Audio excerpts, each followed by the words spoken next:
Singapore नामक गांव में एक शालिनी नाम की औरत रहा करती थी। उसकी दो बेटियां थी, एक का नाम था सुहानी, दूसरी का नाम था शिवानी। वे दोनों आपस में झगड़ती रहती थी और कभी भी एक दूसरे के साथ नहीं बनती थी। शालिनी ये सब देखकर बहुत चिंतित रहती थी। ऐसे ही एक दिन, चलो आ जाओ, खाना खा लो। हाँ माँ, आई। हाँ माँ, मैं भी आई। ऐसा कहकर दोनों बहनें बाहर आ जाती है और देखती है कि उनकी माँ ने उनके लिए गाजर का हलवा बनाया है। वो देखकर बहुत खुश हो जाती है। माँ, तुमने ये हलवा मेरे लिए बनाया है? मुझे बहुत पसंद है। मुझे पता है कि मेरी दोनों बेटियों को हलवा कितना पसंद है, इसीलिए तो मैंने तुम दोनों के लिए हलवा बनाया है। और मेरे लिए माँ? अरे हाँ बेटी, मैंने तुम्हारे लिए भी बनाया है। चलो अब जल्दी से खा लो, तुम दोनों को कॉलेज भी तो जाना है ना। जी माँ, मैं ये कटोरी ले लूँ? मुझे जल्दी पहुँचना है कॉलेज में। हाँ ले लो। और सुहानी, तुम ये वाली कटोरी ले लो। जी माँ। वो दोनों हलवा खाती है और एक दूसरे की तरफ गुस्से से देखती है और वहां से चली जाती है। वो एक साथ एक ही कॉलेज में पढ़ती है। शिवानी थर्ड ईयर में पढ़ती है और सुहानी फर्स्ट ईयर में। उन दोनों में 2 साल का फर्क था। वो एक दूसरे से इतना झगड़ती थी कि जैसे वो एक दूसरे की दुश्मन हो। फिर एक दिन, दीदी, मेरे कॉलेज की ट्रिप जाने वाली है। तुम्हारी भी ट्रिप जाने वाली है क्या? हाँ, मेरी भी जाने वाली है, मगर मेरा जाने का मन नहीं है। क्यों दीदी? क्योंकि वहाँ पे तुम हो। मुझे भी कोई शौक नहीं है तुम्हारे साथ आने का। मैंने ऐसे ही पूछ लिया। मैं जा रही हूँ। शिवानी और सुहानी एक दूसरे से मुंह फेरकर वहां से चली जाती है और अगले दिन कॉलेज जाती है और उनके टीचर पूछते हैं, शिवानी, तुम कॉलेज की ट्रिप में आने वाली हो? जी सर, मैं आने वाली हूँ। ठीक है, मैं तुम्हारा नाम लिखवा देता हूँ। जी सर। ऐसा बोलकर टीचर ट्रिप पर जाने वाले विद्यार्थियों की लिस्ट बना लेती है। शिवानी और सुहानी घर आकर अपनी माँ से कहती है, सुहानी, शिवानी, तुम दोनों ट्रिप के लिए जा रही हो, मगर वहां जाके झगड़ा मत करना, नहीं तो ट्रिप पे जाने की कोई जरूरत नहीं है। नहीं माँ, हम झगड़ा नहीं करेंगे। हाँ माँ, हम झगड़ा नहीं करेंगे। तो फिर ठीक है, तुम दोनों जाओ। ये लो ट्रिप के लिए पैसे, और बाकी के ये तुम्हारे पास ही रखना। माँ, हम कल जाएंगे और 2 दिन के बाद वापस आएंगे। ठीक है, चलो अब सो जाते हैं, कल तुम दोनों को निकलना है। वो सब खाना खा के सो जाती है और अगले ही दिन वो दोनों बस में बैठकर ट्रिप के लिए निकल जाती है और शालिनी अपने काम में व्यस्त हो जाती है। थोड़ी देर बाद शालिनी को शिवानी का फोन आता है। माँ, हम दोनों यहाँ ट्रिप की जगह पहुँच गए हैं। अच्छा बेटी, तुम दोनों ठीक हो ना?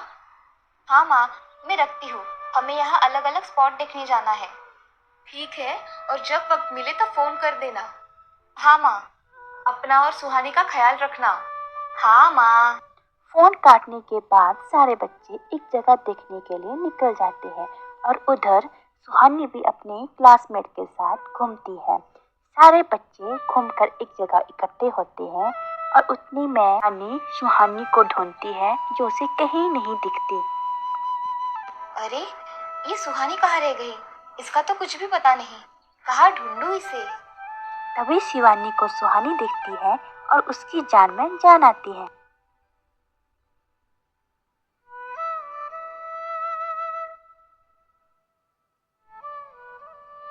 और सुहानी वहां से चली जाती है। अगले ही दिन सारे स्टूडेंट ट्रिप के लिए तैयार होते हैं और एक सुंदर पहाड़ देखने के लिए निकल जाते हैं। तभी सारे स्टूडेंट घूमते घूमते एक सुंदर हिल स्टेशन पर पहुंच जाते हैं और वहां पे टहलते टहलते बातें करते हैं। उधर सुहानी टहलते हुए अलग ही एक पहाड़ की तरफ आ जाती है और उतने में ही उसका पैर फिसल जाता है और वो नीचे लटक जाती है।